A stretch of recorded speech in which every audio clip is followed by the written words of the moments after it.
Pessoal, tudo beleza? Sejam muito bem-vindos aqui ao meu canal. Hoje a pauta é quente e vamos falar sobre a condenação publicizada no dia de hoje, quinta-feira, dia 22 de fevereiro de 2024.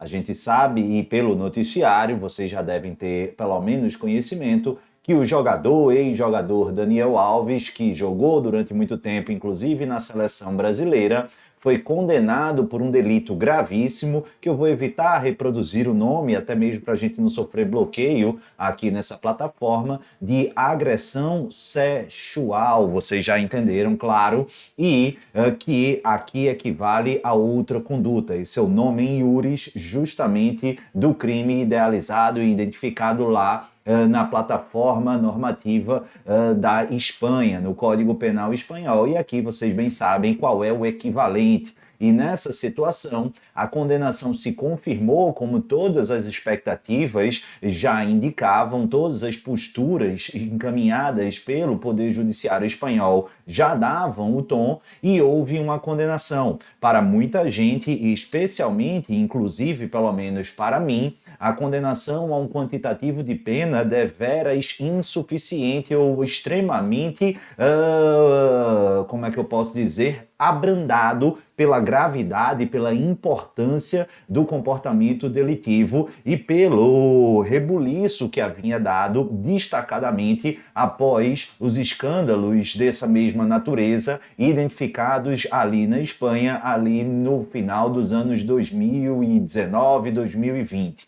De toda sorte, a condenação se deu ontem, publicizada hoje, dia 22, a condenação foi ontem, né, dia 21 de fevereiro, na Espanha, e a condenação fora fixada em 4 anos e meio de prisão, além do pagamento de multa no valor de 9 mil euros. Essa foi a condenação definitiva, além daquele crime de agressão a que eu havia estabelecido ou mencionado, houve ainda a condenação a um outro delito de lesão corporal leve, beleza? Bacana? A ideia desse vídeo é explicar alguns contornos dessa condenação e o que pode e vai acontecer daqui em diante. Antes de mais nada, deixa eu pedir o joinha. A ideia aqui é que a gente sempre busca atualizar vocês de decisões, de entendimentos, de doutrina, de novas leis na área criminal, focando aqui no Brasil, mas também, eventualmente, em termos de repercussão, até mesmo em caráter educativo e esclarecedor, eu venho aqui e trago pautas quentes, interessantes e tento esclarecer didaticamente o que aqui está acontecendo, beleza?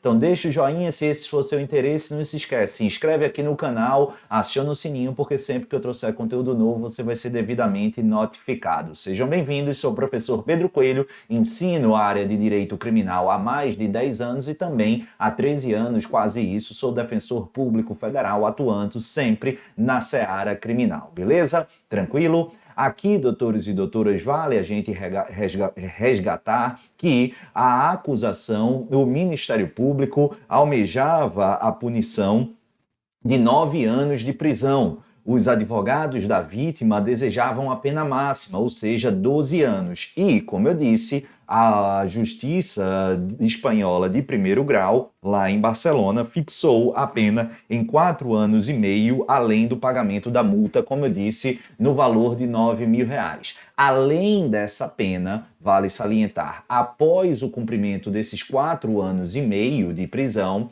haverá necessidade do jogador se submetido a uma vigilância constante que vai ser chamada e entendida como liberdade vigiada pelos prazos ou pelo prazo de novos 5 anos. Então ele tem 4 anos e meio de cumprimento na prisão e, além disso, mais 5 anos em liberdade vigiada, beleza? Tranquilo? Maravilha.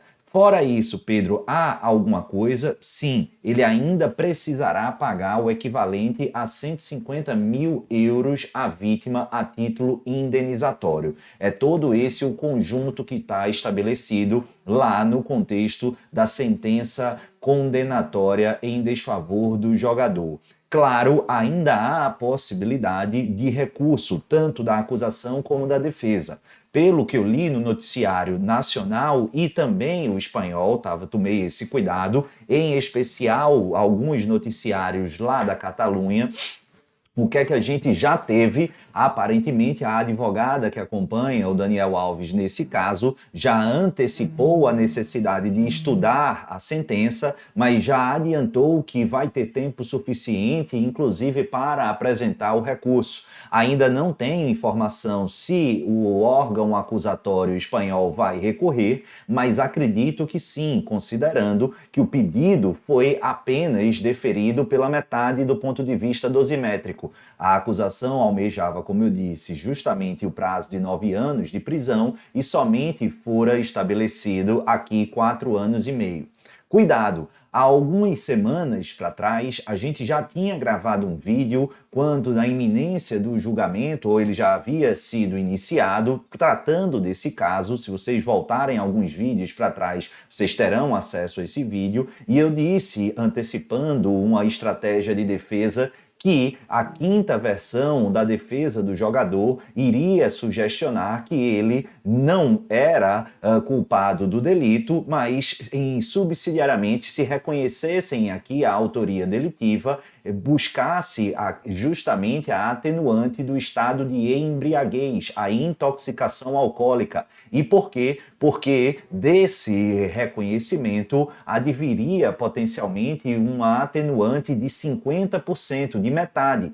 E as primeiras notícias que eu acompanhei aqui no Brasil estavam sugestionando que a pena relativamente baixa de 4 anos e meio foi estabelecida pelo reconhecimento dessa atenuante. Não foi isso que aconteceu. A atenuante alegada do estado de embriaguez ou intoxicação alcoólica não foi reconhecida no âmbito dessa primeira instância, beleza? Então, Pedro, por que houve essa diminuta fixação da pena? Já que o pleito era de 9 anos, os advogados queriam 12 anos e a defesa do Daniel pleiteava a absolvição e se fixou em 4 anos e meio. Pelo que foi noticiado, não tive acesso à sentença, mas tanto nos órgãos de notícia aqui do Brasil, como também o da Espanha, ou os da Espanha, a gente infere que o fator redutor decisivo para essa diminuta pena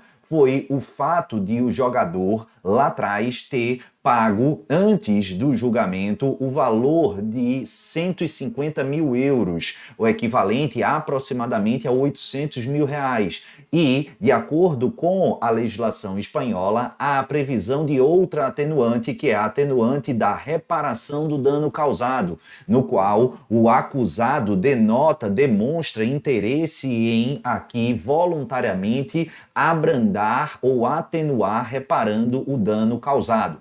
Na minha ótica, e aqui é uma observação apenas pessoal, porque nada tem de ilegal, mas me causa espécie, me causa enjoo até imaginar que num delito tão cruel, tão invasivo, tão asqueroso como é o analisado em questão, a gente possa permitir, apenas por trocas pecuniárias, um fator redutor tão significativo nessa situação. Não vejo muito sentido, não vejo muita lógica, mas é o que é, são as regras do jogo e elas foram obedecidas e observadas, justificando ou lastreando a fundamentada atenuação da pena. Aqui, a título de curiosidade, não é a juízo de valor, mas vale salientar que as contas do jogador Daniel Alves estão absolutamente bloqueadas, ou seja, ele não tem acesso ao dinheiro, aos recursos econômicos que lhe são inerentes durante esse processo.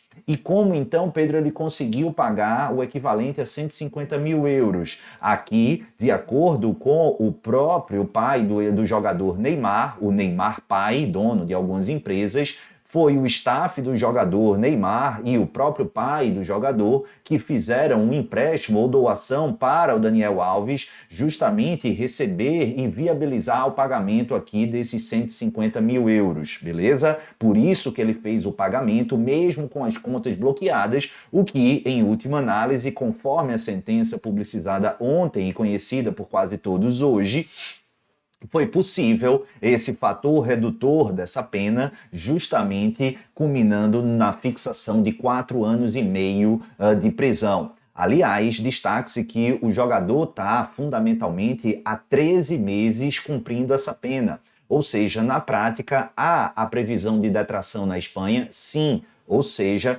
ele ainda, se transitasse em julgado, imaginando aqui, eles teriam ainda 3 anos e 5 meses apenas para cumprir a pena, porque os 13 meses que ele ficou preso cautelarmente ficarão ou serão considerados na órbita aqui da detração, à luz e semelhança do que o Código Penal brasileiro estabelece no seu artigo 42, beleza? Tranquilo? Maravilha!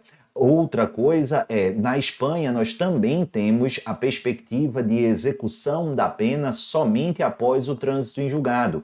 Em tese, como a gente já falou, tanto a acusação como a defesa podem recorrer. Em caso de recurso, insofismavelmente, o acusado, o jogador, permanecerá preso enquanto pendente a análise do recurso. E, claro, o tempo que ele permanecer preso, se ao fim e ao cabo ele vier eventualmente a ser condenado, ele também continuará sendo descontado do totum da pena. Bacana? Maravilha! Aí a gente chega, talvez, na questão que as pessoas mais me fizeram ao longo do dia de hoje. Pedro, é possível que o Daniel Alves venha a cumprir a pena fixada, eventualmente, após o trânsito em julgado aqui no Brasil? Possível até é. É extremamente difícil, extremamente burocrático, eu particularmente não acredito, mas de forma técnica, em tese, é sim possível. Isso porque esse tema ele está tratado atualmente na Lei de Imigração, a Lei de 2017, numerada com o tombo 13.445. E há um título que fala justamente sobre a transferência da execução da pena, beleza? E essa transferência da execução da pena, o que é que estabelece aqui? A gente vai ter, cadê? No artigo 100, ele vai ter a regulamentação dessa hipótese. Eu até vou compartilhar a tela para que vocês deem uma olhada e vão acompanhando comigo. Nas hipóteses em que couber a solicitação de extradição executória, a autoridade competente poderá solicitar ou autorizar a transferência de execução, desde que observado o princípio do non bis in idem, ou seja, não do duplo prejuízo ou dupla condenação. O condenado em território estrangeiro for nacional, esses são os requisitos, ou tiver na residência habitual ou vínculo pessoal com o Brasil. Isso tá ok. A sentença tiver transitado em julgado, ou seja, por hora, considerando que não houve trânsito em julgado condenatório e muito provavelmente não haverá em razão do grau recursal a ser observado nos próximos dias, isso ainda não é uma realidade. Inciso 3º, a duração da condenação a cumprir ou que restar a cumprir for de pelo menos 1 ano da data da apresentação do pedido ao estado da condenação. O fato que originou a condenação constitui infração penal perante a lei de ambas as partes. Aqui é o duplo juízo de tipicidade. A conduta considerada criminosa precisa ser tipificada na Espanha e também aqui no Brasil, nesse exemplo. Pedro, a gente tem o mesmo nome em iuris? Não, mas o problema, a questão não é ter o mesmo nome, o crime, mas é a conduta analisada ser considerada criminosa na Espanha e no Brasil. E a gente sabe que, da mesma forma como o comportamento reconhecido em sentença é crime lá, também encontra guarida e aderência ao tipo plasmado no artigo 213 aqui no Brasil, aqui no nosso Código Penal. Ou seja, o duplo juízo de tipicidade está perfeitamente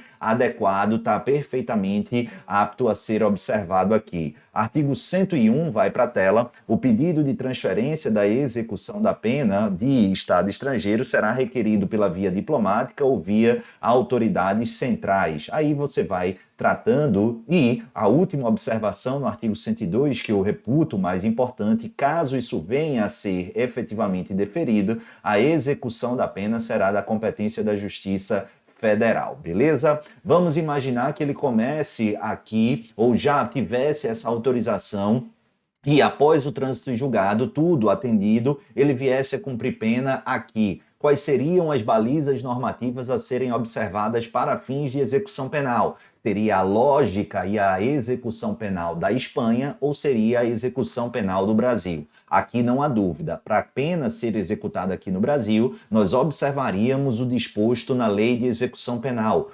do Brasil, claro. Ou seja, por exemplo, 4 anos e meio, ele começaria a cumprir a pena em regime semiaberto. Mas com um detalhe, a gente precisa observar a detração. Já estariam garantidos aí, nesse contexto, 13 meses. Subtraindo esses 13 meses, a gente vai para uma pena abaixo de 4 anos remanescente, então ele já começaria a cumprir pena no regime o quê? Aberto, beleza? Tranquilo? E aí vocês analisariam, e eu também analisaria, fundamentalmente, nesse caso, as balizas da Lei de Execução Penal. Claro, aqui nessa parte final é apenas conjecturas para esclarecer um ponto importante que vem sendo objeto de algumas confusões, e eu espero que você tenha gostado desse vídeo e ficado mais seguro das informações daqui em diante. Aguardemos as cenas dos próximos capítulos para confirmar se a defesa do jogador se dará por satisfeita ou recorrerá, o que é muito mais provável, e, acima de tudo, se o Ministério Público, o órgão acusador, também assim o fará.